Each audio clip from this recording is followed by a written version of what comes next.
music has gone through, over the years, particularly recent years, a certain metamorphosis. I remember for myself, as a kid, basically, you would see a band get up there, and everything was live. You had a live drummer, live person on guitar. There's been so many advances in technology now that you can do an entire song with just one person. And then the things as far as sampling and so forth. Could you speak to us a little bit about your views on that? The changes technologically in music. Are they bad? Are they good? Are they good and bad? Well, you know, how do you see them? My philosophy has always been I embrace change. You know, so I wouldn't call it bad, I wouldn't call it good, but it has definitely stifled creativity. And I'll give you a perfect example. If you look at this rack over here to the right, you know, these has compressors and limiters and patch bays, You used to have to go to school to learn all that stuff, right? Now, all of that stuff is in this little computer times 1,000,000. So you have way more in here, and it's simplified in order to do it. So now you can go home, as you stated, and actually, you know, kind of create a whole record and fix your voice. So what, you sing every note wrong, I could just pitch bend it and this and that and that. But here's the problem, because right now we don't even have a music business. Come on, Noble. This is one of our kids in our program. Say hi, Noble. You gonna say hi to us? Hi. All right, all right. But right now we don't have CDs that you can buy. You can't really buy records, right? So what's happening is that all of the older artists are making money now. How? Because they're on the road. They can sing. They got a full band. A lot of the new artists, they can't play instruments. They don't sing that very well. You know, so without all the pitch control in the studio, they're kind of suffering. So I'm hoping that's going to bring back live music, bring back the drums and the trumpets. Part of what we do, we go into schools and we actually do music. We play jazz and blues and hip hop and funk and gospel and talk about it. It bothers me when you hold up a bass guitar and you say, "What instrument is this?" And the child goes, "Trumpet." You know, it's a drum. You know, and it's not their fault. They were never exposed to it. Right. Okay. All right. Could you give us a summarized mission statement for Renaissance? Wow. Well, our mission statement is to empower and maximize the potential of our youth. Okay. And if you could take a moment just to talk about some of the people. We know we're meeting you, but if you could just talk about some of the people who've helped to make Renaissance a success. Certainly.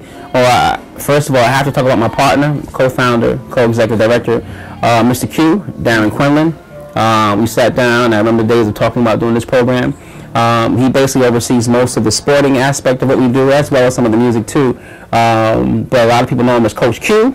Okay. So he's here making things happen as far as in our sports arena. We have a wonderful board.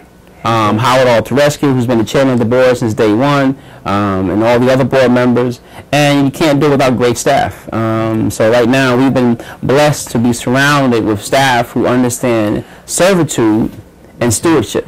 You know, so understanding that we're here to service the community, understand that we're here to bring out and cause a better cause than ourselves. Move myself to the side, forget about just making the money, but how can I cause some change in my community? Okay. And for those who want to either be involved or they're interested in supporting this program, doing more, you know, whether it's like we spoke about donating books or donating instruments or whatever the case is, what would be the process? What would they do? Well, the process would be to give us a call, 718-450-3466. And you can help us in so many ways, whether you can donate instruments, donate books, donate computers. Volunteering your time is huge, and we have this whole little training we go through. But we need mentors to mentor our young people. There are some people who play instruments out there. You got some spare time, come on through. We're starting a television show. We're going to need a crew. Come on through. So there's so many ways. Some people don't want to give money all the time. That's fine. Give your time, or you know, whatever you can do. We would appreciate it. You can also feel free to go to the website, and that's www.renaissance-ems.org, or you can also visit www.musicwam.org. Okay. All right. Well, we want to thank you for sharing this time with us, speaking to us about the program. And if I can just leave off on this note, you do a lot of work with children here. You also see a lot of things in terms of there may be children who come here, you help them, but there are problems at home or situations at home and so forth. Sometimes parents are aware of what they're doing, and you know, that's an unfortunate situation, but sometimes parents may not be aware of different things that they may do that may be harming or affecting the children. What advice would you give to parents as somebody who deals with many children? You hear what the children have to say and so forth. What advice would you give to parents in terms of, I guess, getting their children to the level where they're going to be exposed to more things, where they're going to succeed in life and so forth, rather than just falling through the cracks like we so often see, particularly in low-income communities? I guess if I could give some advice, my advice would be to, as the old parable says, it takes a village to raise a child. Some of us don't really look insightful in terms of what that really means, and I would suggest that every parent gets involved with either a place of worship, a church, an after-school program, your school, the local YMCA, Boys and Girls Club, because we often need help. You know, I always talk about this whole thing of aggressive discipline versus inductive discipline. Inductive discipline is when you take time to explain and express to a child. That's time-consuming. This gentleman right here, he's only 3 years old. And sometimes he gives people in this program a hard time. But he and I have a relationship. We've built a relationship, and he knows that I have expectations. So even though right now he's in the room, he knows I used to hang out with Mr. Harris this time. This is my time, Mr. Harris. So whether there's cameras here or not, I owe that to him. That's our relationship. So the moment I turn him away, I've affected our relationship. And so sometimes as parents, we need to be told that, to understand that process. You know, when you make a promise to a child, and how important it is to build a relationship and not just a dictatorship kind of thing, or what we call the aggressive disciplinarian. Sit down. Why? Because I said so. No, sit down because I need you to be quiet because we're in a quiet environment. Got you. And I'm sorry I said I was going to end, but I'm gonna follow up. I'm gonna follow up a little bit on that note. So. Woo! Nice harmony. I'm sorry. I felt that. That was nice. Yeah. When you have a program like this, what can tend to happen is that parents can see this as an opportunity. Ooh, I have a babysitter. What's your expectations of parents? We know that they may not necessarily live up to it, but what's your expectation of parents in terms of their level of involvement when they get children involved in either this program or any type of program? Yeah, we try, and I know there's a few charter schools who are doing the same thing that have mandatory hours of volunteerism that parents must do. I don't have that, but what I do have is we created a space, and it's funny, it happened circumstantially in a sense. We were supposed to have this place built out for free by the Carpenters Union. Things fell through, it didn't happen. Parents helped me build this building. So at any given time, you can literally come through 20, 30, 40 parents painting, helping to, do the sheetrock, carrying some stuff. Somebody's making some food, somebody's cleaning up. And what happened is now they have ownership. So now when our parents come in, Mr. Harris, I'm here, what do you need me to do? I have teens that come in and say, Mr. Harris, I'm here, I'm going to go clean the bathroom.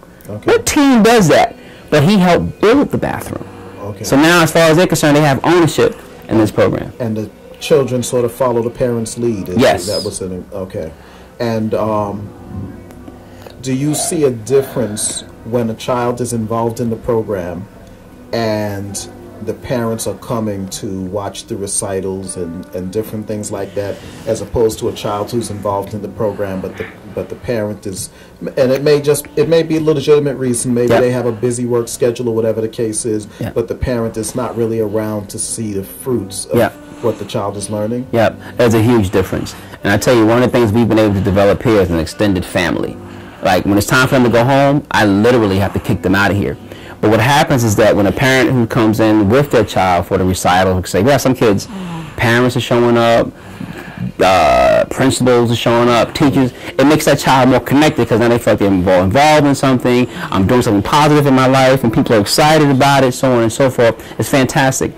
Now, what we do for that child who doesn't have that, then we stand in the gap. Okay. I have been to many schools for parent-teacher night. I have some kids in that room. Parents have never gone with them to parent-teacher night, so I'm going to parent-teacher night. You know, so it's those kind of things that we fill in the gap. I go and check out games. I go and check out their school shows. Not just here, but they got to know Mr. Harris cares about me. How? Because he's right there in the audience. And I know how busy that man is, but he's right there. In a lot of ways, you become like an extended father. So they need that person, even if it can't be mom or dad, uncle or aunt or older cousin or whatever the case is. But that person coming out to support and see what they're doing is important. And very important. Okay. Very important. All right. Well, now I'm really gonna end. Thank you once again. That's great. I'm loving it. Okay. Shake his hand. There you go. He's tired. Yeah, he's tired. He's ready to go out. Okay, and this is Dwayne from KIP Radio. I'm here with Mr. Harris from Renaissance EMS, and we are signing off. Thanks, Dwayne. Appreciate it.